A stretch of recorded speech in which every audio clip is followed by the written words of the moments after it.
श्रीमद् भागवत गीता तीसरा अध्याय। अर्जुन ने पूछा, हे जनार्दन, यदि आपके तप से कर्म से बुद्धि श्रेष्ठ है तो केशव मुझे इस घोर कर्म में क्यों लगाते हो। मिले हुए वचनों से आप मेरी बुद्धि को भ्रम में डाल रहे हैं।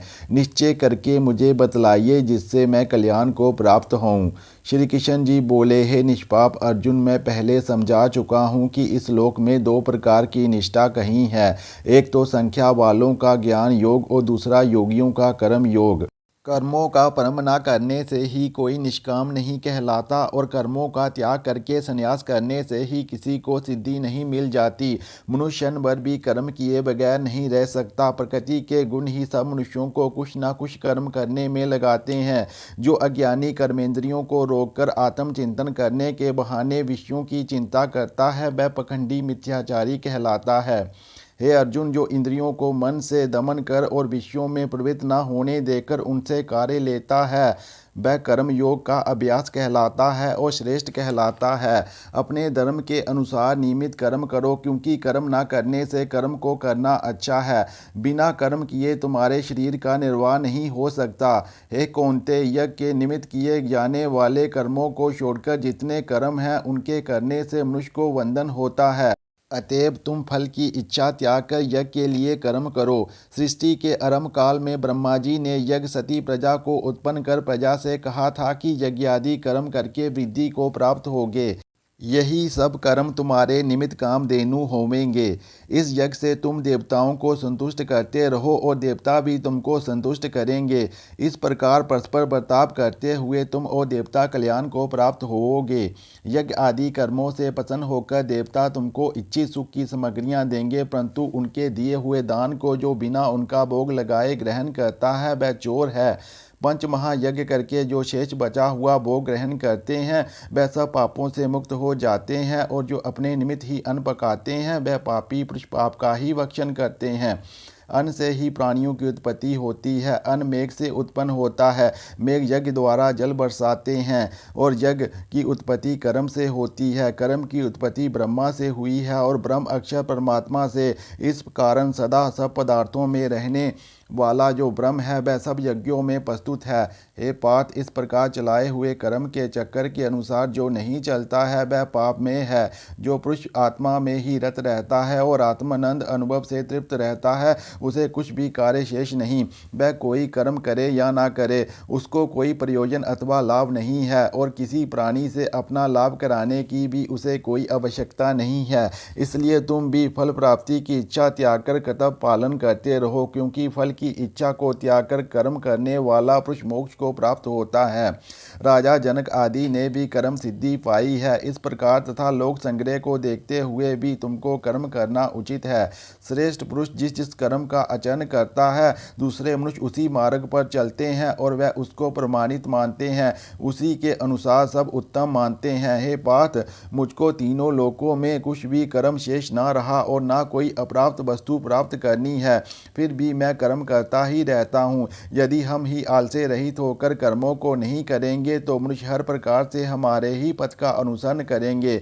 जो मैं ही कर्म ना करूँ तो सब लोग भी ना करने से नष्ट हो जाएंगे। इससे मैं ही वर्ण शंकरों के उत्पन्न करने का हेतु बनकर प्रजा को नष्ट करने वाला समझा जाऊंगा। जिस प्रकार अज्ञानी फल की इच्छा करके कर्म करता है वैसे ही फल की इच्छा ना करते हुए ज्ञानी को लोक शिक्षा की इच्छा करते हुए कर्म करना उचित है। कर्म में आसक्ति अज्ञानियों की बुद्धि में ज्ञानी भेदभाव उत्पन्न ना करे, परंतु आप स्वयं कर्म करता हुआ उससे भी प्रसन्नतापूर्वक कर्म करावे। हे अर्जुन, सब कर्म प्रकृति के गुण से ही उत्पन्न होते हैं, परंतु जिनकी बुद्धि अहंकार से भ्रष्ट है ऐसे मूर्ख लोग समझते हैं कि हम करता हैं, परंतु जो गुण और कर्म के विभाग को सच्चा तत्व जानता है वह ज्ञानी पुरुष ये समझकर इसमें आसक्त नहीं होगा कि गुणों का ये खेल आपस में हो रहा है।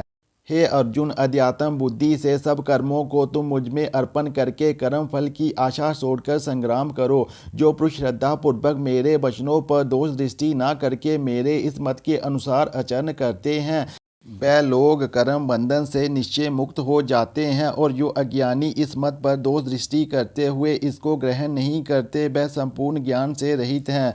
उनको नष्ट हुआ जानो। अपना कठिन धर्म भी दूसरे के सहज धर्म से हितकर है। सब धर्म में मरना भी कल्याणकारक है परंतु अन्य धर्म भयानक हैं। अर्जुन बोले, हे श्री कृष्ण, पुरुष को पाप ना करने की इच्छा होते हुए भी कौन उसे बलात् पाप के मार्ग में प्रवृत्त करता है। श्री कृष्ण बोले, हे अर्जुन, रजोगुण से उत्पन्न होने वाला काम और क्रोध मनुष्य को पाप मार्ग में ले जाता है। इसे करके उत्पन्न इच्छा कभी तृप्त नहीं होती। ये महापापी और घोर शत्रु है। जैसे धुएं से अग्नि, धूल से दर्पण और झिल्ली से गर्भ का बालक ढका रहता है, उसी प्रकार विषय की इच्छा से आत्मज्ञान ढका हुआ है। हे कुंती पुत्र, इस शत्रु काम को करके ज्ञानियों का ज्ञान आच्छादित हुआ है। इंद्रियां, मन और बुद्धि इस काम के आश्रय स्थान है। इनके सहारे विषयों की इच्छा ज्ञान को आच्छादित करके जीव को मोहित कर लेती है। अतएव तुम सर्वप्रथम इंद्रियों को वश में करके ज्ञान और विज्ञान को नष्ट करने वाले इस पापी काम को जीतो। कहते हैं कि इंद्रियां प्रबल हैं और इंद्रियों से भी प्रबल मन है। इस प्रकार जो बुद्धि से परे है, इस आत्मा को जानकर निश्चयात्मक बुद्धि द्वारा मन को निश्चल करके, हे महाबाहो, तुम उस दुर्धर शत्रु काम को जीत लो। इत श्रीमद् भागवत गीता सुपनिषद सुब्रह्म विद्या योग शास्त्रे श्री कृष्ण अर्जुन संवादे आत्म कर्म योगो नामा तृतीय अध्याय। श्रीमद् भागवत गीता तीसरे अध्याय का महात्म्य। श्री नारायण जी बोले, हे लक्ष्मी, एक शूद्र अकेले ही वन में रहता था। अनर्थों से उसने बहुत सा द्रव्य इकट्ठा किया। किसी कारण से वह द्रव्य जाता रहा। अब वह शूद्र बहुत चिंतित रहने लगा। किसी से पूछता कि कोई ऐसा अंजन बताओ जिसे नेत्रों में डालकर पृथ्वी का पदार्थ निकाल लूँ। तब किसी ने कहा, मांस मदिरा खाया पिया कर। वह खोटा कर्म करने लगा। एक दिन धन की लालसा कर चोरी करने गया। रास्ते में चोरों ने मार दिया। तदंतर उसने प्रेत की योनि पाई। उस प्रेत योनि में उसे बड़ा दुख हुआ। एक बट के वृक्ष पर रात दिन चिल्लाया करता कि कोई ऐसा भी है जो मुझे इस अधम देह से छुड़ावे। कुछ समय बाद शूद्र की स्त्री से पुत्र जन्मा। जब उसका पुत्र बड़ा हुआ तो एक दिन अपनी माता से पूछने लगा, मेरा पिता क्या करता था और देहांत किस प्रकार हुआ है। तब उसकी माता ने कहा, बेटा, तेरे पिता के पास धन बहुत था, वह सब यूं ही जाता रहा। एक दिन धन की लालसा से चोरी करने गया परंतु मार्ग में चोरों ने उसे मार डाला। तब उसने कहा, हे माता, उसकी गति कराई थी। तब माता ने कहा, नहीं। फिर कहा, हे माता, उसकी गति करानी चाहिए। ये कह वह पंडितों से पूछने लगा और प्रार्थना करी, हे स्वामी, मेरा पिता एक दिशा में जाकर मृत्यु को प्राप्त हुआ है, उसका उद्धार किस प्रकार होबे। तब पंडितों ने कहा, तुम गया जी जाकर उसकी गति करो, तब पितरों का उद्धार होगा। ये सुन माता की आज्ञा लेकर गया जी को गमन किया। प्रयागराज का दर्शन स्नान करके फिर आगे को चला। रास्ते में एक वृक्ष के नीचे बैठा। वहाँ उसको बड़ा भय हुआ। ये वही वृक्ष वही था जहाँ उसका पिता प्रेत की योनि को प्राप्त हुआ था। उसकी जगह में चोरों ने उसको मारा था।